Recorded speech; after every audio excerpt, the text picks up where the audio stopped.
Morning, everyone, or afternoon, wherever you are. It's good to be with you again. Hopefully you can hear me. I keep seeming to have some issues with my microphone at the beginning. Can people hear me? I hope so. Now, number 13. Unlucky for some, but very lucky for me because I have a fantastic guest joining me today. This is a guy that I first met in South Africa about 4 or 5 years ago at an event we were both speaking at, and I was absolutely captivated by his presentation. We got to spend an evening together chatting about the world, which was just such a fascinating conversation for me. We've met a couple of times since then, and each time for me it's just been a real eye-opener every time I've seen my guest present. So Peter Zeihan is an author. He's written some extraordinary books, the latest of which is my well-thumbed galley copy of Disunited Nations, which if any of you out there haven't bought this book yet, then you're really missing out. I've read it twice.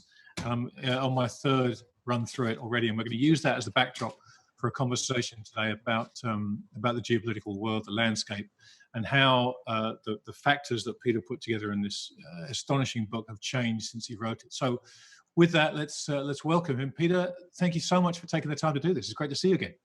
Hello from Colorado. How are things where you are? Colorado. I thought you were on the set of the Merv Griffin show there from Seinfeld. We aim to please. It's great to see you, and I'm so pleased you could do this because, as I say, you very kindly sent me this book before it was published, and I read it once then. I've read it again since, and I'm back to about the third chapter, my third time through, making copious notes each time. Everyone that you know. No, it's such a great book, and it's such a fantastic framework for people where you just go through countries and the scorecard idea is at the end. So perhaps, I guess the best thing to do for people that haven't read it is just talk about the genesis of the idea and how you came to think of it and how you came to write it the way you did. Sure. So my background, I'm a developmental economist. So it's all about what works where and why if you pick up the same set of policies and drop them over in the next town over, it's usually an utter disaster. So for my whole career, it's been about building an understanding of the geographic and environment and how that shapes social change and cultural change and economic change and strategic issues. I worked for a company called Stratfor for 12 years, and I was one of the people that helped kind of knit together the world. And ever since I left, I guess that's been 9 years ago now, I've been kind of peeling out bits of that understanding, this tapestry of how the world works, and been playing it forward for clients so that they understand what's coming in terms of the regions that they're operating in and the economic sectors that they care about. So when you came to putting Disunited Nations together, and perhaps we should actually talk a little bit first about the backdrop to those with the accidental superpower particularly. Talk about the previous books and how that kind of set you up for Disunited Nations. Sure. So let's try that again. Accidental Superpower came out about 5-6 years ago now. The idea of accidental was that the world has evolved in the way that it has because of a series of technological revolutions. And as technologies evolve, they tend to favor specific geographies. So the best example is probably deep water navigation. It was developed by a bunch of people who lived on a peninsula, the Iberians, who used it to kind of do an end round around the economic and strategic environment of their era. But as good as deep sea navigation is for a peninsula, it works better for an island. So eventually it migrated to the United Kingdom, and eventually from there to the United States. The moment in history that we're in right now is unique for two reasons. First of all, the two dominant technologies of our day, deep water navigation and industrialization, work better in the United States than they do anywhere else. And second, the Americans created a global structure in order to fight the Cold War that was in the process of collapsing right now. You put those things together and you have to go back to an older way of operating. So instead of globalization and interconnectivity and energy markets and all of that, you have to look at countries about how they succeed or fail on their own merits. And since the technologies work best in the United States, and the United States has the best geography in the world, we are moving towards a re-centralization of economic power and military power in one specific place, and that's the United States. You know, your other book, The Absent Superpower, perhaps is worth a little mention too, just because I think it all helps set the stage for Disunited Nations. Peter, I'm just getting a couple of people saying that your volume is low. Just to let you know, in case you can speak a little bit louder. Hey, Patrick, can you turn up the volume again a little? But okay, sure. Fantastic. So absent superpower, there were a number of other technologies that we mentioned in the course of accidental superpower. One of them was the shale revolution in the United States. And the reason that absent eventually was written is because the shale revolution just took on a life of its own. It progressed so quickly. Yeah. When accidental came out, we were thinking that by the end of 2020, North America as a unit was likely to be energy self-sufficient. And it turns out that the United States achieved that goal all by itself back in 2018. So putting that much more emphasis on American, not preeminence, but American exceptionalism, not that the United States is better than any place else, just the idea that the United States can operate as its own unit. And if the country that is responsible for maintaining the ceiling of the global order doesn't need to for economic reasons or strategic reasons, the pace of the decline of the global order can really accelerate. And that is absolutely what we were seeing before coronavirus came around. Yeah, I mean, it's funny. I've seen you present a number of times, and it's funny. My takeaway from all of them was how pragmatic you were about the United States, because you acknowledge its supremacy in many areas, but you're always very good at acknowledging its weaknesses and its flaws and all that stuff. And God, I love Twitter. When I put the thing up to say, here's what I'm doing next week, talking, the first tweet I got was from some guy who said, "Oh, another run-of-the-mill China basher," which it's Twitter in all its glory. But I knowing as I do and having read you and having watched you, that's so far from the truth. I mean, when you talk about these countries, you lay out very clear reasons for each country's strengths and flaws and weaknesses and where they stand. So let's kind of go through the overall premise, I guess, for Disunited Nations about this crumbling world order that you touched on a second ago. So perhaps you can lay out that global order as you see it, and then kind of transition into how America's role in that is now changing. So you have to go back to World War II, or honestly, even a little bit before. In the imperial era, we basically fought over everything, and commerce by itself was a national good that was to be warred over. Everybody had colonies in order to supply themselves with raw materials or to have captive markets. That required a globe-spanning navy for everyone, and those navies clashed over everything. What set the Americans apart, first during the imperial era, they more or less had a continent to themselves. But once we got to World War II, the entire imperial system had been wrecked. So the Americans, since their system was in a different hemisphere, were able to impose a new reality on the various empires. We basically paid everyone to be on our side because we were scared. We had come out of World War II. We were in central Germany. We were facing down the Soviets, and we're like, holy crap, there is absolutely no way we can win this. We need to have everyone who was on both sides of this war standing shoulder to shoulder, not behind us, not beside us, in front of us, facing down Stalin, with us providing them with support. That was the plan.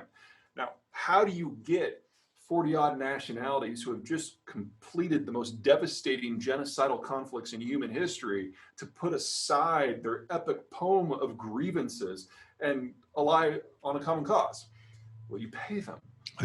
So we didn't simply provide strategic overwatch and military ballast. We literally paid them to be on our side. We created a global order that allowed any of them to go anywhere in the world at any time and bring home any raw commodity that they could afford, manipulate it, process it into a finished good, and then re-export it safely to our market for hard currency. We basically provided the direct and indirect economic support that was necessary for them to become advanced countries again. And that took us right up to the Berlin Wall falling. The problem in my country is that, then what? The president at the time, Herbert Walker Bush, wanted to have a national conversation where we would all publicly discuss what we wanted to see out of the world. How do we take this alliance, the greatest in human history, how do we take this global order, the only global order the world has ever known, and play it forward? And we voted him out of office for his audacity. And we then consistently voted for people who had absolutely no interest in foreign affairs, and that has brought us to where we are today. Well, yeah, that provides the global structure and pays all the dues to make it work, but is no longer getting anything from it. And so Americans have lost interest. Well, we'll come back to that, because the parallels with China and the One Belt, One Road as a playbook is eerily familiar to me. But let's go back to H.W. Bush, because as you say, he was a man with all the credentials, right? He'd done all the right jobs. He'd been in all the right places, and some would argue being director of the CIA is the wrong job. But his understanding of foreign policy, his understanding of foreign currencies, and his relationships around the world were very solid to have that conversation.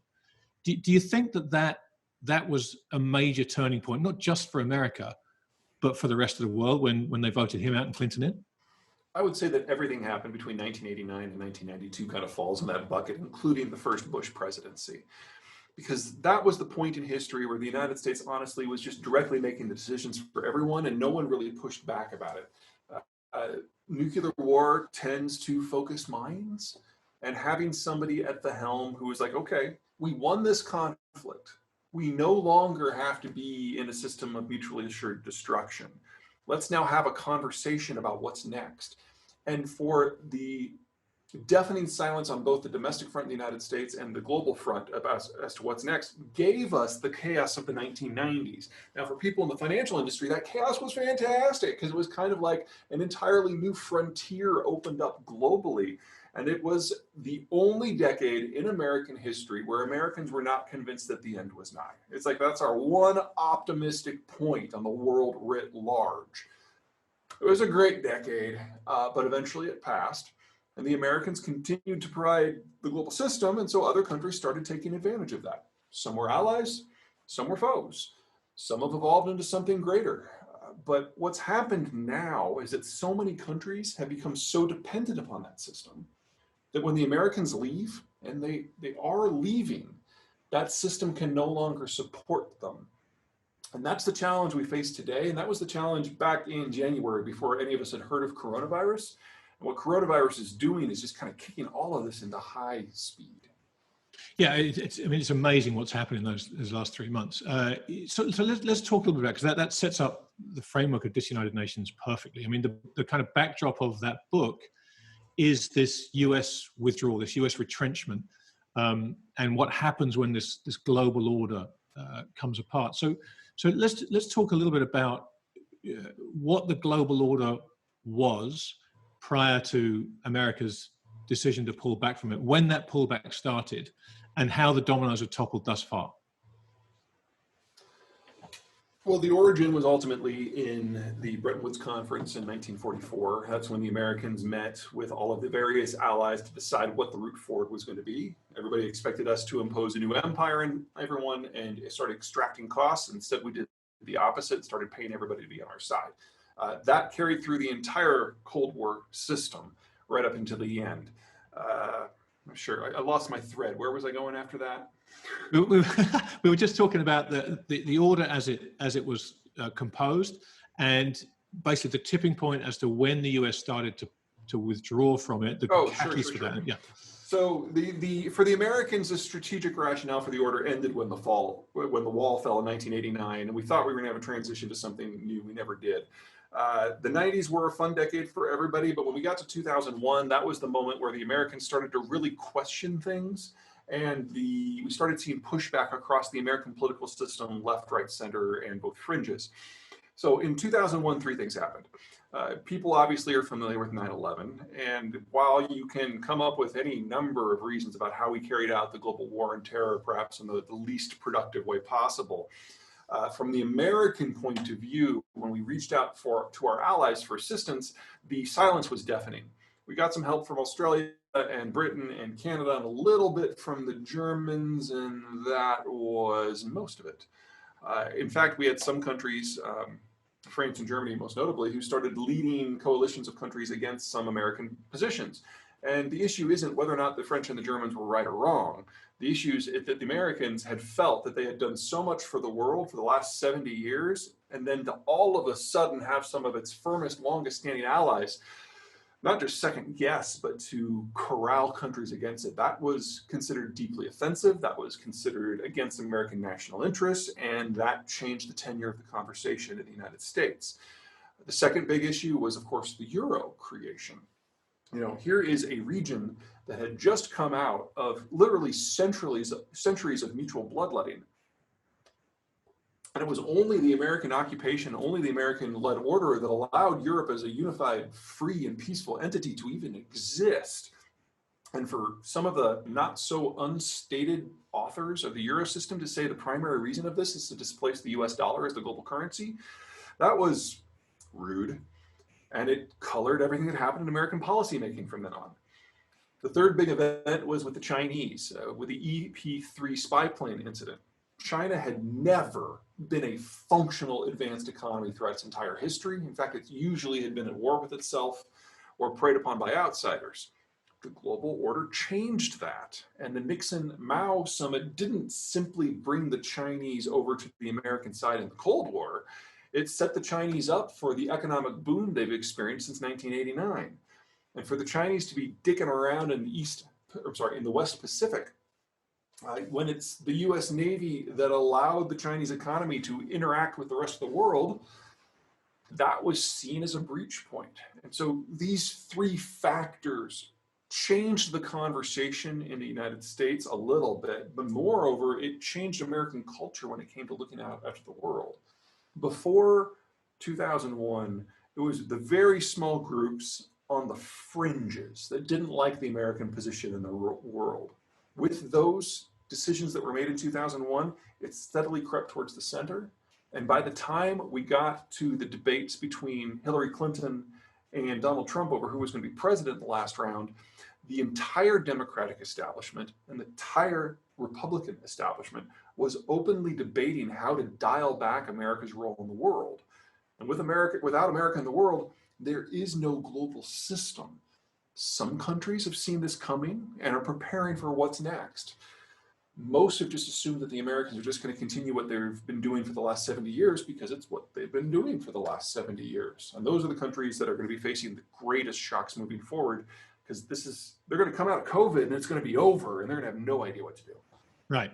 Yeah. I mean, it's funny when you talk about it and you read your books, it's clear that this kind of great withdrawal on America's part goes back that far, but it kind of snuck up on everybody. I don't think people realized what was happening until you kind of had this sudden snowball effect under the Trump presidency when suddenly the press start writing about it, and it's much more overt when you have it from the podium out, in the Rose Garden, actually telling that we're going to withdraw and we're going to pull back and NATO should pay this stuff. So this kind of brings us to this period in time where we've got the rise of China, the Thucydides trap stuff going on.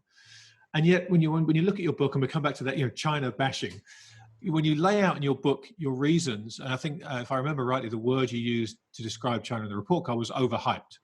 And so talk a little bit about China, because I think people fall into two camps with China. They either see it as this tremendous threat, or they see it as a complete laughing stock and nothing to worry about.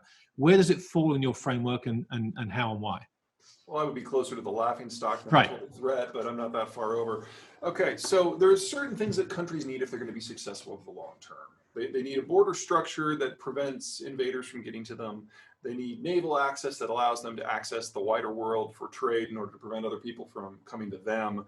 They need a stable demographic structure that allows them to generate sufficient investment to fund their system, but also sufficient consumption to make it sustainable.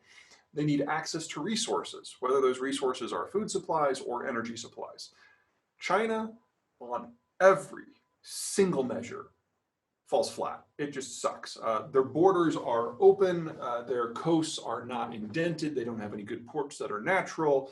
Their coasts are paralleled by the first island chain, which is peopled by hostile forces. So even today, with the 40-year naval buildup that we've seen out of China, they still can't penetrate the first island chain. They might be able to take Taiwan in a fair fight. Who fights fair in war? The one-child policy, 40 years on, they've run out of people who are aged 35 and under. So consumption-led is impossible. They've got a huge population that's moving into mass retirement. And say what you will about the Chinese when it comes to ethics, I don't think they're going to liquidate the retirees. So they're going to have an Italian-style pension crisis on top of everything else. What growth we have seen out of China that might be sustainable, and that is stretching the definition of the word sustainable, is export-driven. That requires access to a global market, which they can't guarantee. They can't even guarantee their own supply lines within the East Asian sphere, much less reach the Western Hemisphere or the far side of Asia. In addition, last I looked, despite all of the fluff and fury to the contrary, this is still a fossil fuel driven world. The Chinese get 85% of their energy from other continents. And the oil is probably the biggest problem. Most of that comes from the Middle East, which means it has to sail by Iran and Pakistan and Sri Lanka and India and Myanmar and Thailand and Indonesia and Singapore and Vietnam and Malaysia, and in many cases, Taiwan itself. And that assumes that nobody with a navy gets in the way like the United States or Japan. This is not simply a weak country. This is a country that could only exist in a very specific moment in time. When the Americans are providing global strategic cover, there's a global demographic moment that wants a lot of consumption, and no one that is a traditional foe of China is allowed to do anything. And that's where we've been since 1990. And that's almost over. And it's interesting, you know, when you read the book, you know, anyone that listened to that would say, oh, you're just bashing China. But when you read the book and you lay out the mechanics of supply lines and the mechanics of their borders and the porousness, you know, it's remarkable when you put this stuff in very basic terms, just how much of a struggle it is for China. Because I think when you're in the financial world, you kind of look at the big stick that it waves in the financial world and you assume that translates. But really, when you read the book and you go through it, it really doesn't. And you know, when you talk about none of China's rivals being in a position to step up and challenge it, I think one of the other great chapters in the book was the chapter about Japan, and that report card I do remember was Hefei. So I want to talk about, because that traditionally Japan is China's big rival. So talk a little bit about Japan and how they may be a fly in China's ointment, and then Japan specifically, what might lay in front of them in the next couple of decades. Yeah, I would say that Japan isn't exactly a fly in China's ointment. It's more of a freight train. Japan has a lot of things going against it. Why don't we start with the weak points and then we can say what matters. It's the world's oldest and fastest aging demography. Consumption has been flatlined now for almost 20 years. It's difficult to develop islands. It's difficult to even imagine Japan being able to be self-sufficient in food and energy. Is just hilarious. However, to counter all of that, they've got a couple things going for them. First of all, their cities are on the first island chain as opposed to the mainland, so they face the deep blue. They don't have to worry about any other country constraining them. And they have the world's second most powerful expeditionary navy, complete with 2 fully functional super carriers, something that the Chinese don't have at all. So if it ever did come to a fight between the Chinese and the Japanese wouldn't attack the mainland. Why would you do that? That would be stupid. You interfere with their shipment far from shore where the Chinese can't do anything but issue protests to the UN. In fact, you send one flotilla down to the Indian Ocean just to cut the energy supply line, and that's it. The lights go off in China in less than 6 weeks. It's not a fair fight at all. And one of the really perks that the Japanese have figured out how to deal with their advanced demography is they find countries with consumption-led demographics to invest in. Build where you sell. It's not just a catchy slogan. It's a national security strategy, and it works. How does that change if we are going into an era of deglobalization? Is that a problem for Japan, or are they so embedded in those countries that it won't affect them as badly? Well, there's no way that it's going to be 100% salvaging, but the Japanese have been very aggressive, very forward-thinking about establishing relations with various American areas. They're very active in Texas and the American South in particular, so that gives them a certain degree of political influence. They've been working very aggressively with the Indians, the Southeast Asians, and the Mexicans as well. Not all of those are going to turn out in the long run, but all of those are consumption-led economies with relatively limited security concerns. It's about as clean of an investment profile if security is going to be part of your math as you can get. So you know, Russia is another obviously big chapter in the book. The word you used, I think, is panicked for Russia, if I remember rightly. Yeah, this China, and someone's actually asked the question for me. The Russia relationship with China, obviously, if you take into account what you said earlier, they have that border. Russia has natural gas, which could be a solution to the oil problem. How do you see Russia and also that Sino-Russia relationship, and whether that needs to be strengthened for both sides, or if it's favors one or the other? Well, only the Russians can decide ultimately whose side they're going to be on. Under the Putin government, the general decision has been made that the population and the government and the intelligence services are so pathologically anti-Western in general and anti-American in specific that any other potential partner, regardless of terms, is a better partner for Moscow, at least in the midterm. And so they've basically bellied up to the Chinese. And the Chinese are very happy with this. They're very happy with the Russians paying for infrastructure that will never get paid back. They're very happy buying the shelf model of all the latest defense gadgets and then reverse engineering them in China and then never buying anything again. And so basically the Chinese have been raping the Russians for all that they're worth for about 10 years now. How long that will last? That's entirely up to the Russians. The challenge the Russians have is twofold. The first is geographic. They don't have any really good geographic barriers. One of the reasons the Russians have always been so paranoid is people can invade them from any direction. I'd be paranoid too. The second big piece is between echoes of demographic collapses in World War I and the collectivization and the Ukrainian famine and World War II and Brezhnev's mismanagement. It's all kind of crested at this moment. And there's just a complete gutting of the Russian population in skilled labor of people aged roughly 55 and under, which I realize takes you right up to retirement, and for everyone else in ages roughly 35 and under. So the Russians have the sickest population in the world. It's like the third fastest aging in the world, and the country is quite literally dying on its feet. You take physical insecurity, you combine it with demographic collapse, and this is Russia's last moment. And whoever gets into a fight with Russia next, that's the last Russian war. Will it be China? Will it be Germany? Will it be the United States? There's a lot of wiggle room in all of those, but remember that Russia has the worst relations with all of its neighbors. Right. Any country in the world right now. So the idea that they're going to go out quietly, I find unlikely. It'd be the best for everybody. But Russian history is rarely about what is best. No, and they tend to fight pretty hard to the last man as well. Absolutely. From a history would tell you. So, but when you look at that, I mean, and it's interesting that so many people would have a reason to go to war with Russia. They're certainly not making it any easier to like them with a lot of the stuff that's going on recently. But who's most likely to take that on? Do you think? Would it be a miscalculation? But if it was a calculated aggression, who's most likely? Whose best interest is served by that?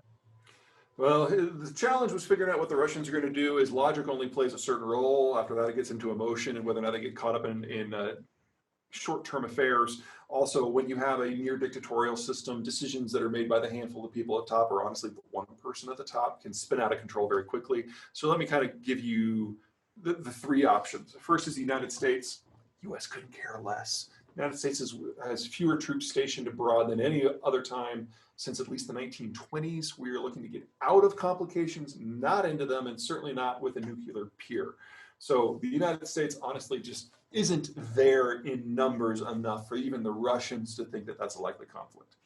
Number two would be the Chinese. Now, if I'm right about China and it's a China of weakness, China doesn't have the military capacity to reach out militarily to capture something that would help it with its current situation, with the possible exception of a nationalist grab for Taiwan simply to beat the nationalist drum. So it's probably not going to be the Chinese. That and the Russians were very clear back in the Yeltsin administration, where they told the Chinese that if you try to invade Siberia to get our resources, we're not going to meet you with tanks and guns. We're just going to nuke you and call it a day. So the Chinese have never prepared for that eventuality. I don't think it's very likely. That leaves Europe. Now, there are two countries that matter here. The Russians have a demographic collapse, but they still have 140 million people, or maybe 130 is a more accurate read. The Russians kind of make up data. And the other one is Germany. Now, Germany faces a demographic collapse too, but Germany has a couple other things that people forget about. Number one, because of that demographic collapse, they need help from other countries to maintain their manufacturing supply chains. German labor is very highly skilled, but not all manufacturing chains require very high skilled labor. They need some labor that's a little bit further down. That's Poland, that's Hungary, that's to a certain degree, probably in the future, Ukraine. So the Germans in a post-America world aren't going to go west because the French keep their system to themselves. They have to go east. Well, The Russians are paranoid beyond belief about things that are coming in from their west. Most of the attacks that they've suffered over time has come from that direction. So the Russians are trying to reestablish the Soviet era curtain that they had in order to get some strategic depths. So you've got the Germans for economic security going east and the Russians for physical security going west. We've seen this movie before. We know how it plays out. What's different this time is it's the last time. Now, when you say the last time, is that demographic based, or is that basically just the scale of the kind of conflict that it would take? Oh God, I hope it's demographic based. Yeah, right. Yeah, it's like, the Germans could build a functional nuclear weapons program probably in an hour and a half if they don't. Right. Yeah. They simply definitely have the technological capacity to do that. And the Russians obviously have plenty of legacy equipment. No, I was speaking about demographics. Both countries have aged past the point of no return. The average age in both countries is well north of 45 right now. Birth rates have collapsed on both sides. So whenever they do have another conflict, they will lack the financial, fiscal, demographic, and economic potential to regenerate their own societies. For Germany, it's pretty straightforward just because the birth rate has degraded so far for so long. They've been in negative rates now since reunification.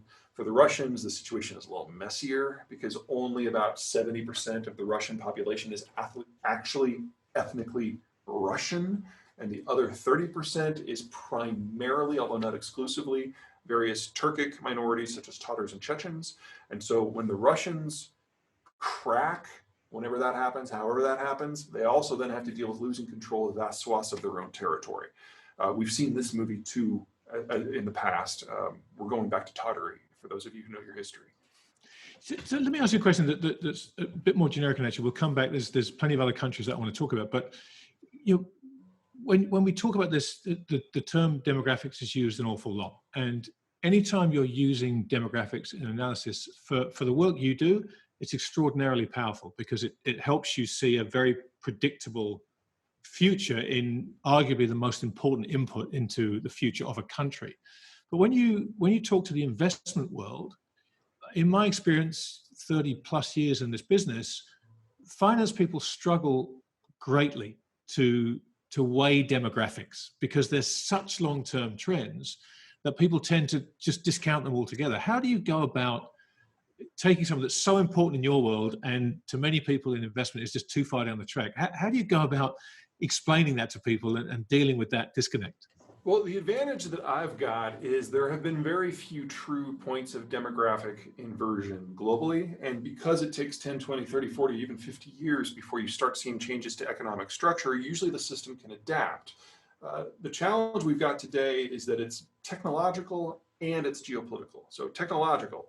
When the world started to industrialize, a century and a half ago, we started moving into smaller and smaller homes and ultimately into apartments, which meant that children went from being an essential labor force to really expensive furniture that just happened to move and bitch back at you. That's a different cost structure. And you don't want as many pieces of moving furniture as you want free laborers. And what that meant in 1900 was different from 1920, was different from 1940, from 1960 to 1980 to 2000 today. But if you keep pushing that line, eventually people get to the point they have no kids or only one kid. That's kind of piece one. Piece two is if you have rapid societal transformation, demographic trends change from being on a century scale to a generational scale. And that is what we have seen with the global order. Because what we did in 1990 is basically say, all right, Cold War is over. Everyone who was part of our network before, whether it's Europe or Japan, still part of our network, but it is now open to everyone else. And this is when Brazil joined the global order and China joined the global order. And we took the best technologies of the 1980s and hurled them with a bottomless supply of capital at parts of the world that had never industrialized. And so they did in 10 years what it took the Germans 50 years. You play that forward 30 years, and we now have a structure demographically that we've never seen before. It used to be that you'd have lots of children and then teenagers and then mature adults and retirees, and it would be a pyramid. The Germans plowed the path of going the opposite direction, because if your birth rates drop fast enough for long enough, you then get more people in their 50s and their 40s and their 30s and their 10s of children. What's happened now is that has been replicated across the world. And what is unique about this moment in history is that the 2020s, this decade, is the decade that the entire developed world and a substantial proportion of the developing world don't just simply move from having more mature adults than more children, but more retirees than mature adults than children. Everything we understand about economics does not work in that environment. Fascism doesn't work. Well, I hope it doesn't work. Socialism doesn't work. Capitalism doesn't work. So everything that we have taught ourselves, the entirety of our adult lives for the last 12, 15 generations is about to be wrong. And that's happened at the same time the Americans are pulling the rug out from under everything. And COVID just happened to come in at this moment. So how should people go about, because that's the point I was trying to get to. It's such an extraordinary shift. It's such a big change that people in the financial world, people who are trying to invest in this, need to completely, to your point, rethink everything they think they know about investing. So just talk a little bit about the kind of mindset you need to be able to take this information in and how to process it in terms of rethinking the way you look at the entire world, basically. Well, hopefully I've got one answer that's at least partially satisfying and one that I know will not be. So let's start with the one you might actually like. always leave them upset. Yeah. So it doesn't happen everywhere, and it doesn't happen at the same pace. Some countries are aging faster than others. Some countries have better geographies, and so they can push this back further. So, for example, the United States, France, Argentina, and Turkey. Those are 4 countries that I think are going to do very well in this post-order environment. All of them have a chapter in the book. All of them have fairly healthy demographies. And so we're going to kind of emerge as poles of their own regional systems. I don't expect there to be a huge amount of trade or interaction among those systems, but there are systems that you can play in that broadly follow the rules that we're used to. Now, all of those systems are still aging. That will be a problem for everyone in time. But the United States population is aging the most slowly of everyone except for New Zealand, which gives the United States time to either figure this out or copy other people or just slouch into Armageddon a half a century after everyone else. So worst case scenario, you know the dollar zone is going to be there. You know the US economy is going to be there. You know the US political and strategic system is going to be there. It's smaller than obviously, but it's the biggest, baddest, most functional part of that system. And it's still a pretty big pond.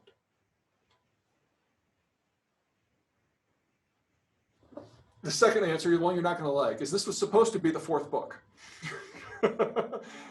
My plan was to figure out what our next ism is. And that was how I was going to launch off book number 4. And I was thinking that since this was all going to end in the 2020s, that I was going to have 2-3 years to figure this out. Right. Well, coronavirus has now come along. And most of the advanced countries are going to age out into mass retirement between 2022 and 2024, so 2 to 4 years from now. Coronavirus has now removed a year, and any country that drops into severe recession in 2020 will not be able to grow back to where they were in January by the end of next year. So they're facing demographic collapse and a change in economic structure before they can possibly recover to where they were 3 months ago. Now, going from where they were 3 months ago to this collapse system, having that transition period of 2 to 3 years to change how you've been operating for half a millennia, that's still a really freaking tall order. But now they won't even have that opportunity. So we are looking at hard crashes and hard collapses in a substantial proportion of the world, and I just don't have time to write the damn book. Well, let's come back, because I want to come back to how Corona has changed things. But there's a couple more countries that I want to get to, because I found your analysis of them really, really interesting. I don't want to throw you the Middle East because it's way too complicated and we'll be here all day. But the one country in the Middle East that I found fascinating, your analysis of it, was Iran. So talk a little bit about how you see Iran, why it's so important, and the advantages it has. Persia is eternal. It's one of the very few countries in the world that doesn't have what I would consider a good internal geography. It's a series of highlands and mountains and valleys and plateaus that normally wouldn't link together.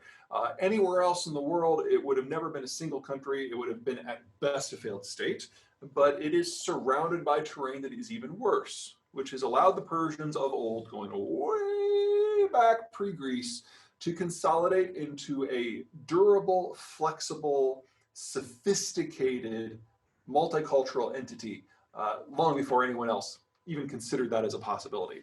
And so it has been around in some form now in excess of 4,000 years, and it is not going to die anytime soon. That doesn't mean it's a leading light. This is an area that got gutted by the colonial period and has now been gutted again by the Trump administration. Iran is actually a net importer of crude now. It's gotten that bad. And that changes the math. So the strategic environment that's shaping up in the region at large is a fight between them and Saudi Arabia. And the Iranians are coming off of kind of a 15-year build in influence. The American war on terror was a miscalculation in several ways, but it honestly broke down the pre-existing structures in the region and allowed the Iranians to come in and sweep the board. But you can't control an empire without expending assets. And so they ended up overextending, and now they're broke and the whole thing is going to hell. The Saudis don't care what happens to the region so long as Iran doesn't get it. So the Saudis are busy spawning groups like ISIS or echo groups that are now starting to pop up throughout Iraq and Syria with the simple intent of burning the entire region down. And they're probably going to get exactly what they're after. You know, it's so interesting because people in the West tend to know very little about Iran. It's kind of been a demonic state since really the late 70s, right, mid 70s.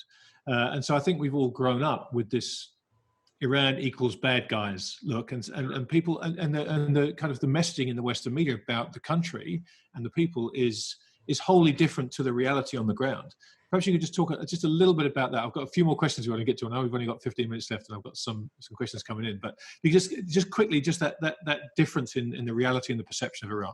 Sure. So Iran, unlike Saudi Arabia or any of the Gulf states, it's not a desert republic, and it wasn't founded on oil. It was founded on a specific group, the Persians loosening up the definition of what Persian meant in order to evolve and absorb other groups. It is almost American in the way that they were able to define their ethnicity. And because of that, Iran has always been this store of cultural value going back to antiquity. That doesn't mean you have to like them. I mean, they're still a country, they were still an empire. But there's a reason why the United States got along so well with the Iranians once we got over the coup stuff in the 50s. But the 60s and the 70s, they were a firm ally. And we have a lot more culturally in common between Iran and the West in general than between the Arab world of the Arabian Peninsula and the West in general. It feels different. It feels alien. It is exotic. There's no arguing any of those points. But compared to the countries that border Persia, this is a fairly close cultural cousin. Yeah. So I'm going to jump around here. I want to get back into Europe because the country in Europe that you kind of peg as, I think you called it the winner. Well, no, finally, I think you said was France, and I was surprised about that being English, obviously, and not a little bit upset. But paint this Brit a world in which France finally emerges as the major power in Europe. Sure. Everyone in the Anglosphere loves to take the piss out of the French. I get it. I've certainly had my fun doing that too. But what we forget, or what we refuse to admit, maybe is a better way to phrase it, is that the French have won more military conflicts than any country in the world, with the exception of the Brits. They're second. That's pretty good. In biotech, they're second. In manufacturing, they're second. In electronification, they're second. In computing, they're second. This is a real place. And their physical security is actually pretty good. They really only have the Northern European plain that is a physical weak point. They've got mountains pretty much everywhere else. They're usually one of the top 5 navies in the world. Right now, I would say they're third. Once the Brits get their supercarriers up and running, the French will probably fall back to fourth, but that's still pretty good. They don't have to deal with any of the security concerns of a more aggressive Iran or a more aggressive Russia or collapsing China. That's problems for somebody else. So once the European system hits the rocks, which I think it will, the French are the country that is going to fall the least distance, but has the greatest capacity to rejuvenate itself. It has a self-sustaining population. It's got an advanced industrial base. It's got a unified culture. It's financially flush. Globally speaking, this is a very successful country that has proven that it can survive the test of times. I mean, it's freaking 1,500 years old. and it's still going, and its best days are ahead of it. Is that cultural identity under threat from immigration, for example? Obviously, there's a lot of religious tension in France now. Is that under threat, or is that something you think is manageable? I think it's manageable, but it's really hard to get a grip on the situation. Part of the whole égalité, liberté, fraternité thing is that it's unconstitutional in France to collect ethnic data or religious data. And that means that unlike the United States, which does a thorough census every 10 years, so at least gets a more or less accurate picture of its population structure, in France, you can't do that. So we really don't know. I mean, I can tell you that the population structure, demographically speaking, on the whole in France is pretty positive, but I can't tell you what percentage of that are white Frenchmen versus Polish imports versus Algerian imports. We just don't know.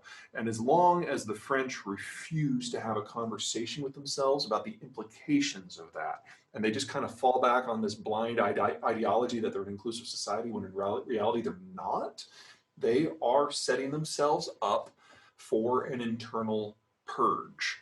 That doesn't have to be violent, but French history suggests that it will be very violent.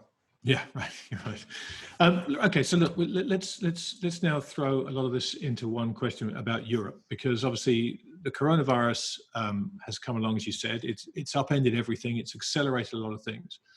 And one thing I suspect it may accelerate is the end of Europe. And we've got a bunch of questions coming in around this. So if I can try and frame it and try and get as many of those questions into one as I can. Talk a little bit about how you see Europe playing out from here, whether COVID is going to be the accelerant that kind of pulls this apart.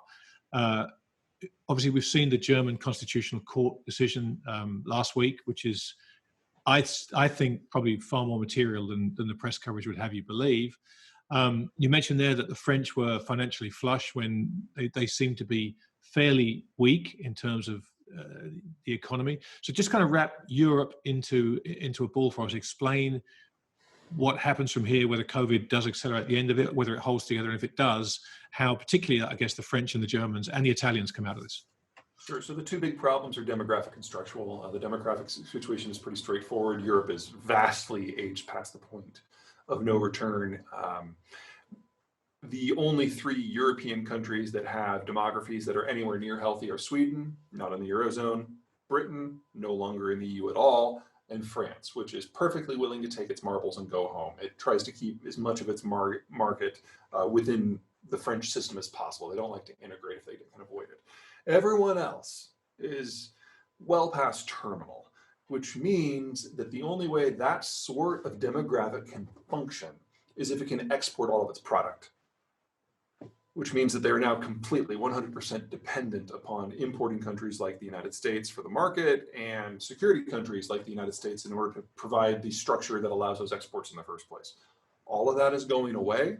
All of that will be gone in just a couple of years, which means everything that has made Europe what it is, all the foundational issues, the environment that has allowed the EU to exist, is just about gone. And the question is, how does Europe culturally adapt to an environment of negative growth for the foreseeable future and breakdowns among the supply chains that are dependent upon a global order that no longer exists?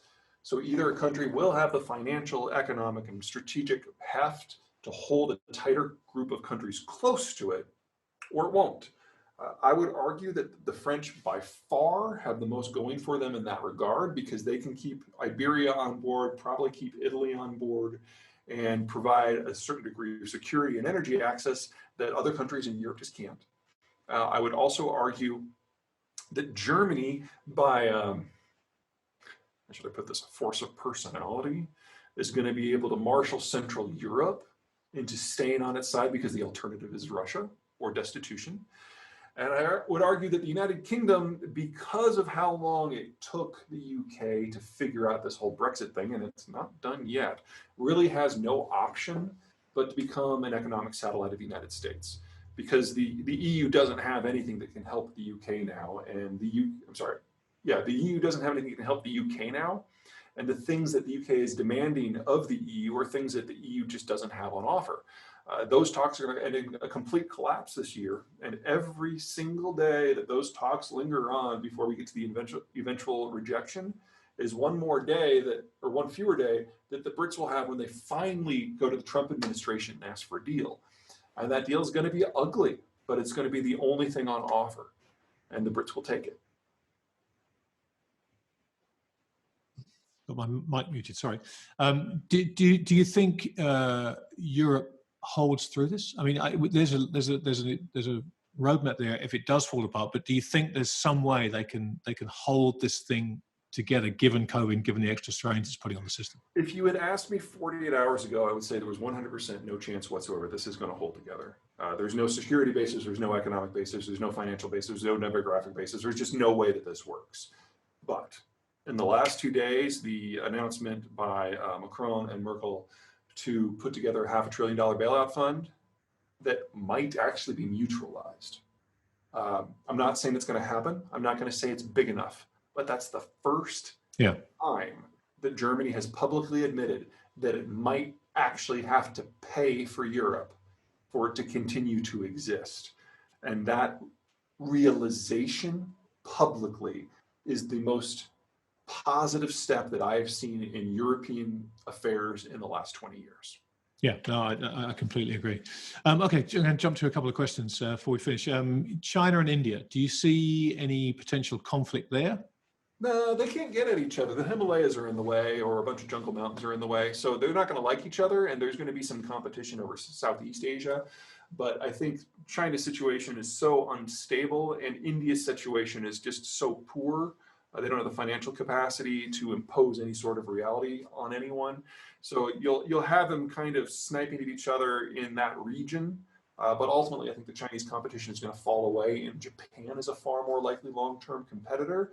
But Japan is so far away from India that the Indians really don't feel threatened. I think partnership is a more likely outcome there. And is the India-Pakistan constant squabble nothing to worry about, or is there a chance of miscalculation there, do you think? Well, if you're in a different hemisphere, it's nothing to worry about. Right. If you're on the far side of the continent, it's nothing to worry about. But yes, there's always a chance that that could blow up. Now, once the Pakistanis lose their Chinese sponsorship, the question would be whether anyone else decides that they're distrustful of India enough to pick up that mantle. I don't see any obvious candidates, assuming Japan plays its cards right, and they're pretty savvy on this sort of thing, it won't be them. The biggest problem I would say is if the Europeans get back into the game in a hostile way, that's a long shot, then maybe. But I think Pakistan is going to be more or less on its own.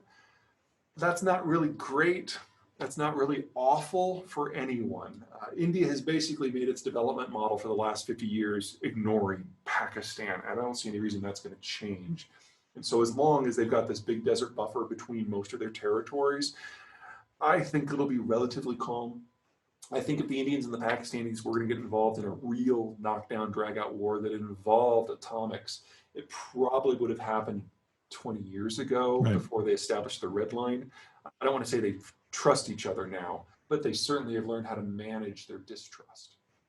So when you look around the world, as you do, which areas concern you? Which areas are you kind of paying the most attention to in terms of, as someone wrote in the questions, a potential black swan? Sure. So let me do short, medium, and long. Short term, my biggest concern is Mexico. Mexico is facing a pandemic that is every bit as disastrous as what's happening in the United States, but they're doing it without the healthcare system that's necessary to recover while fighting an internal civil war with their own cartels. That is the biggest threat to American manufacturing supply chains right now, and they're not going to get past this probably until we have a vaccine. So we're talking a year or more. That's a fair amount of degradation. That's not something I'm looking forward to. Midterm, the Americans couldn't care less about the Middle East right now, and we've already withdrawn most of the troops we surged into Saudi Arabia in the Gulf 6 months ago. They're almost all gone already, which means the next time we have a clash in that region, the US just isn't going to be there. And I don't think anyone in the world of energy has priced that in. You add in the fact that our brief little stint with negative prices and an ongoing period of low prices means that we're probably going to lose 10 to 20 million barrels per day of oil production for several years this year. You have insufficient crude in the market. You have a supply shock because of a military conflict. that adds up to be a real disaster really quick, and that will induce the Trump administration or its successor to simply ban oil exports from the United States and separate the North American system in energy from the rest of the world. If you're in North America, that's more or less okay. If you're in the rest of the world, that is very close to the worst case scenario. And that assumes the US doesn't do anything to take advantage of the situation, which, really? Right. Yeah. It's like, so the United States goes from being the guarantee of global energy to a primary breaker of global energy. And that will allow the United States, or really anyone who has a degree of energy security, to break whatever country they want in whatever time frame, whenever they want. Long term, if China doesn't make it, Japan basically takes over as the de facto power of East Asia. We've been here before too. And the Japanese already have better relations with the Southeast Asians than I would argue the Chinese or the Americans. And as I mentioned, there might even be a potential room for cooperation with the Indians. That gives us something that that gives us something that Asia has never had. A local superpower with a navy and with trust throughout the entire rim. Now, it is not a foregone conclusion that the Japanese or Japanese alliance will fall into conflict with any other power in the world, most notably the United States. If anything, the Japanese understand that the United States has a number of red lines and a number of red buttons that it is willing to push. But we haven't had that kind of a Thessalocracy, is the technical term, a seaborne merchant empire, since the time of the British Empire. Can you imagine how the British Empire would have evolved if it had nuclear weapons? That's my big concern moving forward. Now, that's a concern for 10 plus years, probably 20 plus years down the line, but that is likely to be the next big chapter of human history. Fantastic. Now, I'm going to try and squeeze one more question there, because something you said there kind of rattled around my head. When you talked about China not making it, you obviously thought that through. What does that look like? If China doesn't make it, what does that look like? Because it must be horrendously messy. Now remember, the Han Chinese have been around in some form for 3,500 years, but China as a unified entity outside of the global order era has only existed for about a century of that. Chinese history is replete with horrific ways how it can all go to hell in a very short period of time. Now, if I were a betting man and I had to kind of sketch out how this is going to go, we're going to have an energy crisis, we're going to have a demographic crisis, a consumption crisis, an export crisis, and a financial crisis, all more or less at the same time. It doesn't really matter which one of them cooks this off. All of them are bad, and all of them are going to reinforce. In that environment, the northern core Han territories, northern China, Beijing, that area, it kind of devolves into a neo-Maoist tyranny. That's where 3/4 of the population lives. And this farmland requires something like 7 times the global average in inputs in order to just keep it self-sufficient. That's going to break down. So we're going to have famine. We're going to have a dictatorial regime. The areas out west, Xinjiang, Tibet, probably will be on their own. That isn't necessarily a net improvement for them in terms of living standards, despite what the politics might suggest. South, Yangtze down to Hong Kong probably become de facto independent city-states. We've seen this show before too, and they will likely start integrating with foreign countries, maybe even foreign companies. Remember that the Australians did a big piece of this the last time around. Obviously, the French and the Brits and the Russians and the Americans played in that particular pond. But these city-states have historically gotten more of their food from the wider world than even from their own countrymen. They've never really been part of a unified China, except in some very specific circumstances, like right now. There you already have China in 4 functional pieces. Well, functional might not be the best word, but functionally independent entities. That's the most likely outcome, and that is an outcome I can absolutely see the Japanese encouraging.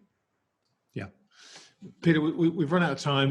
In fact, we've run over, but I could talk to you all day. I'm going to do this for you, because anyone watching this book is fantastic. You can sit back. You don't have to plug it. I'll plug it for you, which is way more impressive when other people plug it. But seriously, as you've seen for the last hour, a lot of what we've talked about is laid out in great detail in the book, and it's a fabulous, fabulous read. I can wholeheartedly endorse it.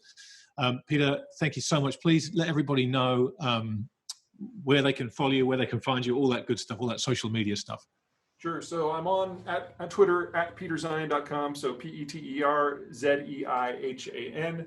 And I have a newsletter, zeihan.com/newsletter. It is free. It will always be free. You can always find out what's coming up with video conferences and related events on that. But we try to do a newsletter a week. Of late with coronavirus, since I'm not traveling anywhere, it's been more like 3 a week. There we go. And one more word: if you get the chance to see Peter speak live, take that opportunity because he's fantastic. Peter, thank you so much. Hopefully, I'll see you in person again soon. But in the meantime, be well and don't look at that wallpaper on your way out because it'll give you some kind of acid trip. Okay, my thanks to everybody for joining us today. Hopefully you enjoyed that as much as I did. I will see you all again, or all of you. I'm not sure of all of you, but hopefully tomorrow at 3 o'clock, when my guest will be the phenomenal David Rosenberg. All that remains is to thank you for watching and wish you all a very pleasant evening /morning / wherever the hell you are. Thanks so much. Bye-bye.